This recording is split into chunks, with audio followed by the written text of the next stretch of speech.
Assalomu alaykum, hurmatli ko'ruvchilar. Sherqiy Türkistan Awazining kündilik xabarlarini ko'rishinglarni qarshi olamiz. Men Muhammad Izzat. Tövəndə diqqətlə xəbərlərimizin təfsili məzmunları bolsun.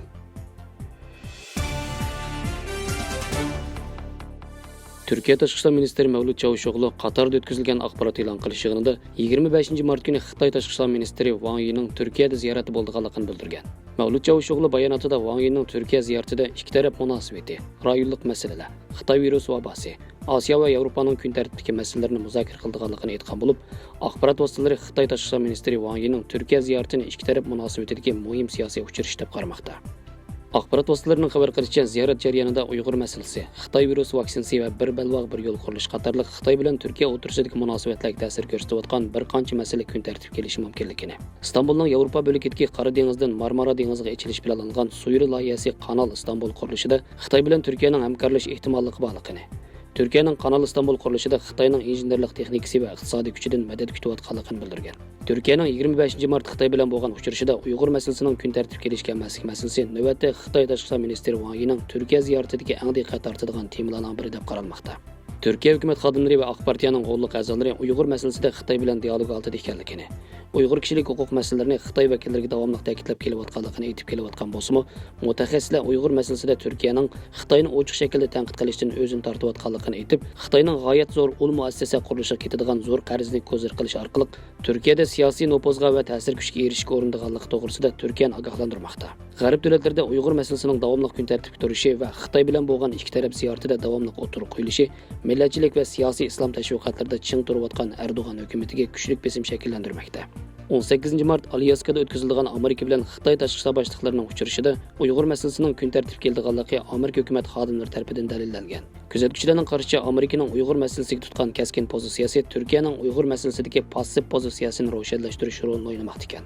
Xitoy masalalari mutaxassisi Muhammad Ataulla Xitoy Turkiya uchrashuvida Uyg'ur masalasining kun tartibga kelishgan masalasi haqida to'xtalib, ikki davlatning diplomatiya tarixiga qaraydigan bo'lsak, Xitoy Turkiya o'rtasidagi har qanday bir suhbatda Sherqiy Türkistan va Uyg'ur masalasi temining sirtida qolmaganligini, navbatdagi xalqaro vaziyat nuqtasidan aytganda bu qatimliq suhbatda Sherqiy Türkistan va Uyg'ur masalasining muzokara qilinishi ehtimolligi texnik cho'ng ekanligi, xalqaroning Xitoyning Uyg'urlarga yurgizayotgan siyosatini erkiy qirg'inchilik deb to'nayotganligini, Turkiyadagi Uyg'urlarning necha oylardan buyon olib berayotgan faoliyatlari Xitoy tarafining nazaridan soqit emasligini, bu Xitoyning obraziga belgilik darajada ziyon yetkazganligi, shunga Xitoy bu masalani kun tartibga olib kelishi mumkinligini, Uyg'ur masalasining Turkiya tarafidan o'tirib qo'yilishi ehtimolligi intayin yuqori ekanligini, Turkiya bir tarafdan Xitoyga cho'ng ish qilib berayotganligini pesh qila oladi va Xitoyning Turkiyadan minnatdor bo'lish kerakligini talab qila oladi. Yana bir jihatdan Turkiyadagi jamoat fikriga javob hozirlay oladi degan. Xitoy Turkiya uchrashuvi Uyg'ur masalasi g'arb davlatlari tomonidan erkiy qirg'inchilik sifatida qabul qilinayotgan. Turkiyadagi Uyg'ur siyosiy faoliyatlari turli to'sqinliklarga qaramay davomlashayotgan bir vaziyatga to'g'ri kelgan bo'lib, kuzatuvchilar 25 mart Turkiya Xitoy uchrashuvining Turkiyaning rayonlik siyosatining yo'nalishini belgilashga ta'sir ko'rsatadiganligini bildirgan.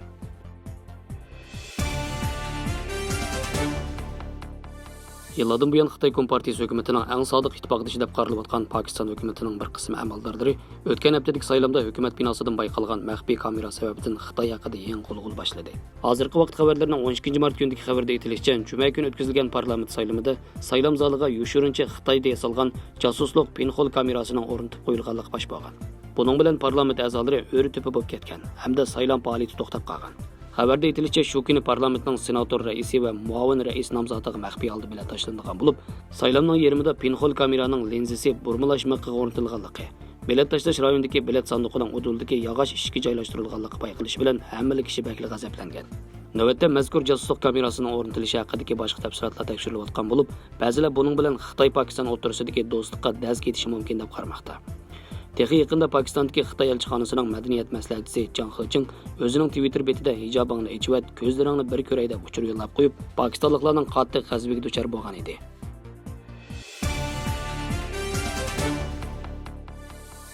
16 mart seshanba kuni ئەنگىلىيە hukumati 30 yildan buyongi eng cho'ng tashqi va mudofaa siyosati dokladini e'lon qilib, Brexitdan keyingi strategik tanishishlarni tafsiliy tushuntirgan. Hamda ئەنگىلىيە Hindi-Tinch o'kyan rayonidagi kuchli ta'sirini kengaytirish uchun ئەنگىلىيە bilan Amerika o'rtasidagi ittifoqdoshlikni ta'kidlagan. Gerçi Yevropa ittifoqidan ayrilgan bo'lsa-mu, ئەنگىلىيە yanada butun kuchi bilan Yevropaning tinchligi va bexatarligini qo'llaydiganligini, mushu asosda Hindi-Tinch o'kyan strategiyasiga qatnashib, Xitoy Kompartiyasining qurolliq tahdidini tizginlaydiganligini bildirgan. Angliya yana yangi ayol podshoh Elizabet avion matkasini Janubiy dengizga o'rnashtirib, yarim asr davomlashgan mudofaa siyosatini o'zgartirib, harbiy kuch ta'sirini Osiyo tinch okean rayoniga kengaytirishni planlagan. Shuning bilan bir vaqtda Johnson hukumatı 24 milliard fond sterlinlik mudofaa mablag'i selib, Angliya armiyasini to'liq zamoniylashtirish va yadrodan mudofaalash iqtidorini yangilashni qaror qilgan. Fan-texnika, kishilik huquq va iqtisod qatorliq sohalarda Angliya Xitoy kompartiyasiga qarshi turish, besim ishiltish va hamkorlik strategiyasini teng qo'llanishni planlagan.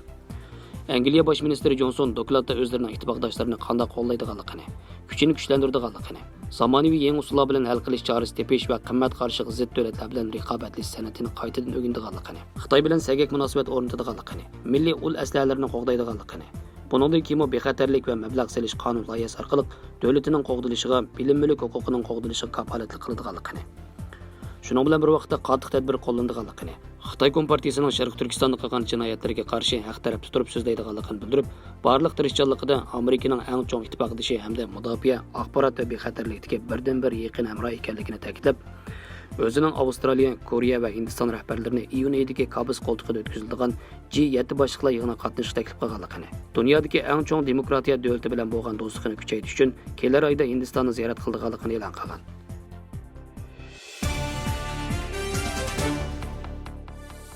Yaqında Angliya tabiat jurnalida e'lon qilingan bir parcha tadqiqot maqolasida ko'rsatilishicha, havoning bulg'anilishi sababli har yili 3 million 300 ming odam baldir o'lib ketadi ekan. Bu son AIDS va bazgak kasali giribtor bo'lib o'lib ketganlardan 500 ming ortiq ekan.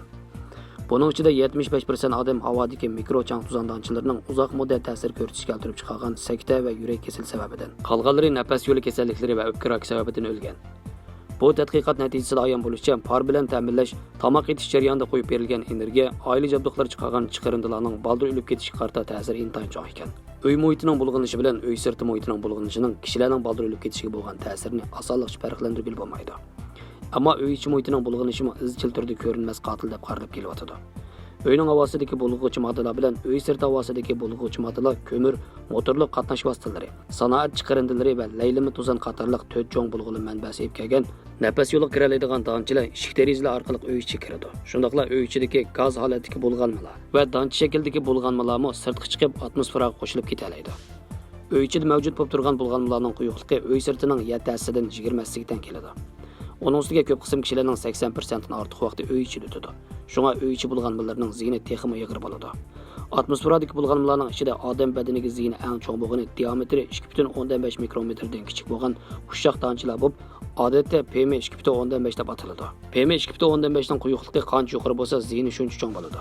Uy ichidagi bulg'anma moddalar, ya'ni oshxonadan chiqqan yog' bo'stlari tarkibidagi tutuklashtirilgan eritma donchilari, kreslo, kiyim ishkobi qatorliq uy jihozlari tarkibidagi formaldegid, benzol qatorliq ximiyalik moddalar, hojatxonadan tarqalgan ammiak, gidrosulfid qatorliq sesiq gazlar hamda odam badani metabolizm jarayonida shakllangan bakteriya, zamburu qatorliq biologiyalik bulg'anmalarga kishilar bak diqqat qilib ketmaydi.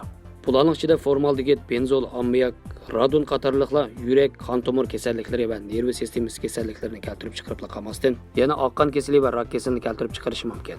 Tadqiqotchilarning taklifi bo'lsa, birinchidan uyning havosini almashtirib turish kerak. Tomoq etganda cho'qim buz tortqich ishiltish, hojatxonada shamol o'tishtirish kerak.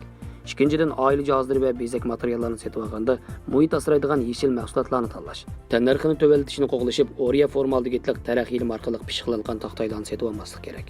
Uchinchidan sirtqi chiqishga to'g'ri kelsa, bulg'anish eg'ir bo'lgan qatnash tugallari, shahar g'ol yo'llari, zavod va bulg'anmani ko'p qo'yib beradigan ommaviy so'rovlardan yiroq turish kerak.